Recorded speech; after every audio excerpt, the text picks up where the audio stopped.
It is January 6th, 2020, 9:39 a.m. I did not even think about when I was going to do this video because I published a cartoon kind of late yesterday. And then I went to a football game. Well, I didn't go to a game. I went to watch a football game, watch my team lose. But anyway.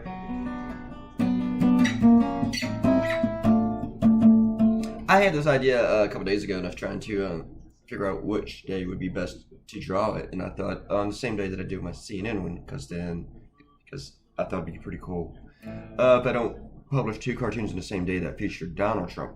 So that's why I went with this one yesterday. And I really like it too. It's just funny to me. And darn, I forgot to look to see how many shares it has on Facebook, but it did pretty well. The CNN one, because I shared the picture, which I haven't made the video for, has last time I looked, it had like 650 shares. This one, it was approaching 100, I do believe, last time I looked, but I don't know for sure. I'll look whenever I'm done here. I'm gonna say it's still under 100 because I published it pretty late on a Sunday, right about the time that the games were starting. So it may not be that many people looking at political cartoons. Maybe my audience does watch that much football. I don't know, other than a Kenta. But to me, it's like, Donald Trump Jr. is out there talking about opening a can of whoop-ass, a big old can of whoop-ass, and I'm like, who's we? Who are you talking about? Who's opening this can? Because it's not you. You wouldn't be capable of opening a can of Pringles. But it's just like, I mean, it's always the case. These trust fund babies never go fight. Even in peacetime, they're not going to sign up. Hell, the Prince of England signs up to serve in their military, but a Trump kid can't. And the thing is, you would think that some of these billionaires' kids would sign up if they're going to have a public platform like the Trump kids do. You think that when they were younger, they would sign up, they would serve, just for the impression that it would give them later. But no, they don't. But they're real big about shooting guns at endangered animals. So. And if there was a draft, they would get out of it just like their dad did. They just like their grandfather paid some quack doctor to vouch that Donald Trump had bone spurs. They would do the same thing. Donald Trump would do the same thing for his kids. And if this war does happen, and it's like Afghanistan where it doesn't stop, you can bet your ass that Barron Trump won't be serving.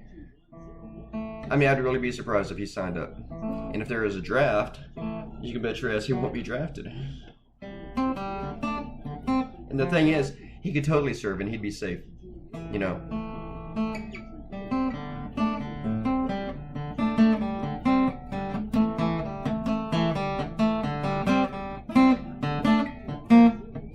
just picked up my acoustic today because it's right here and I didn't feel like plugging things in. Let's do some shout outs, even though we only have a couple. And starts with Ariel. Ariel says last cartoon about Trump's war, not liking those who are captured. She said, yeah, this is funny in the if I don't laugh I'm going to cry way. It's the same reason I continue to get my world news from cartoonists and comedians. That's kind of sad, Ariel. I remember, I think somebody related to Amanda said something similar to about how they get the news from me, and Amanda was like, don't do that. It might have been her mom, but I might be wrong about that.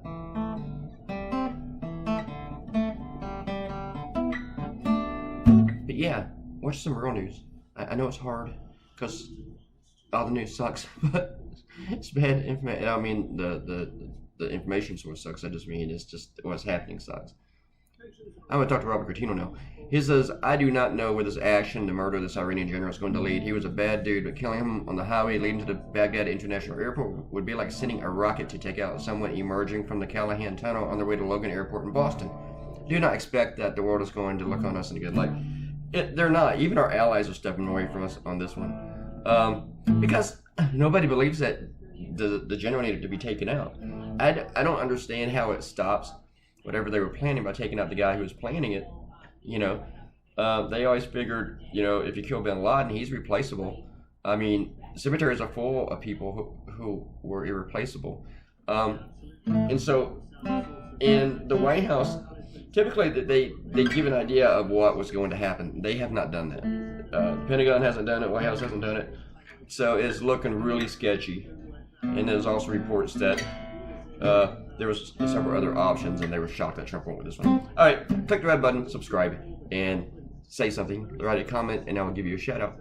Talk to you guys tomorrow. Bye. Later.